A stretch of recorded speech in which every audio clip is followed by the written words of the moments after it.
xildhibaanada sharafta leh waad salaamantihiin. waan idinku mahadcelinayaa xildhibaanada qaar oo runtii 3 saac yimaaday haday mara nimid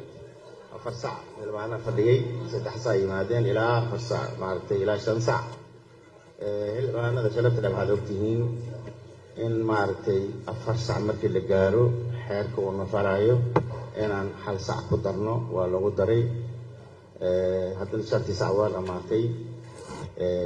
marka waxaa loo baahan yahay dhammaanteen inaan maaragtay aan ka fakirno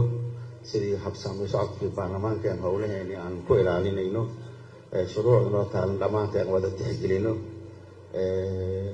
waxyaalo badan oo runtii hataa guddoonka lagu eedaynayo waxaa jira heer hoos aad ku hoggaansantihiin 5 saac markii la gaaro waa iska maqnaanaysiin waa run waana la dhahaa annaguna waxaan aragnaa xildhibaanada 3 saac inay yimaadaan la rabay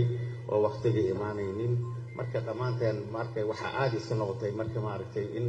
waqti la rabo la iska furmaan dan ka fadhiyaan suugaan dad aydo magaalada jooga imaanaynin xildhibaanada sharafta leh waxaan u baahanahay inaan dhamaanteen aan ka taxadirno waajibaadkana saaran oo dastuuriga inaan ka fakirno oo aan ilaalino shuruucda noo taalan ilaalino aad ay muhiim u tahay waxaan runtii aad ugu farxsanahay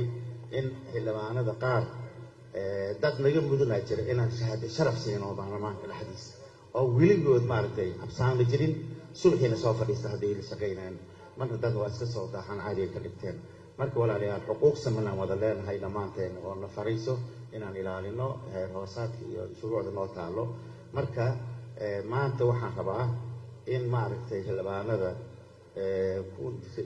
soo dadaalay oo markasta saas xaadar oo waajibaadkooda dastuuriga u taagan inaan u mahadcelino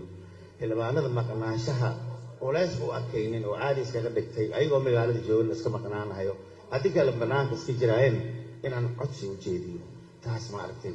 oo ah in maaragtay ilaaliyaan waajibaadkii lagu leeyahay oo loo doortay oo ummadda Soomaaliyeed waajibaadka horyaray ka sugayso inay gutaan marka maanta hadda 120 hal noo sheegay waad ogtihiin 120 kooramkeen wax yar ka dhamaan markii la fiiriyo waxaa ka dhamaan 19 qofood ka dhamaan marka haddii intaas ay imaan lahaayeen hadda baarlamaanka waa noo furmi lahaa golaha waa furmi lahaayeen shuruucna waa la hortaala waad ogtihiin kalfadhigaana sidiisaba qeybta horena cibaadadii wuxuu ku soo toosay soonkii iyo amrooyinkii la aaday iyo qeybta horena iyo maaragtay baajiyey haddana waxaan soo dalagali doonaa xildhibaano badan inay xaji doonaan laga yaabaa haddana ashhur waxaa lagu jira ashhur xajka lagu jira haddana balaabanaysaa duulqacad yaa balaawatay ashhurul xajka lagu jira haddana xildhibaanada la bixi doonaan marka kalfadhiga dhan waxaa maaragtay yani naafayay waqti cibaadadaas ku soo toosay marka haddaan dadaalnana dhowr hindisa shariyadan aan saxiin karna ayaan ka gudbi karnaa dadaal la-aana muuqata xildhibaanada sharafta leh waxaan ka codsanayaa dalkii dibadda meel ay joogaan inay soo xaadiraan aan la maqnaanin maalmaha noo harsan in baarlamaanka la soo buuxiyo si aan shuruucdan na hortaalo hadda akhrinta koowaad iyo labaad iyo marayo aan u wada ansixino haddii maaragtay saas lagu socdo kalfadhigaan dhan inuu baaqil camal ay noqonaysaa wixii kalfadhigaan loogu talagalay kalfadhi kale ay gudbaysaa dad kale u imaanayn malaha dadkii waajibaad ku saarnaan waa xildhibaanada maaragtay hadda la sugahayo marka xildhibaanada subax kasta meesha fadhiyo xildhibaanka maqan isku xuquuq weeye marka maanta maaragtay waxaan leeyahay xildhibaanadeennii dal iyo dibad joogaan la hadlayaa ha la soo xaadiro waqtigan ha la ilaaliyo annagu ka guddoon ahaan xildhibaanada dhaliishoodii waan qaadanaynaa haddii dhinacaanaga yacni dulgalaanka yimaado waan qaadanaynaa xildhibaanadan waxaan rabnaa inay u hoggaansamaan shuruucda noo qoran iyo soo jeedinta guddoonka oo ku codsanayaan in kaalintooda buuxiyaan oo maqnaanshaha sabab la-aanta la iska dhaafo walaalayaal marka maantay maadaama kooram la-aan oo la buuxin waayey waqtigii nagu dhammaaday daraaddeeda shirkeen ugu baaqday magaaladan aan ogahay in xildhibaanada ay joogaan tan waxay noo noqonaysaa maanta xildhibaanada maqan yaan la hadlaynaa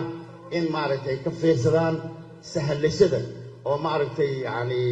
waqtiga yani samaala yani aan looga lumaayo in laga wada waantabo inay yimaadaan maanta waa maaragtay arbaca weeye fadhi ugu horeeyay sabti buu noqonayaa sidii caadada ahaan jirtay guddiga joogtada markii laga reebo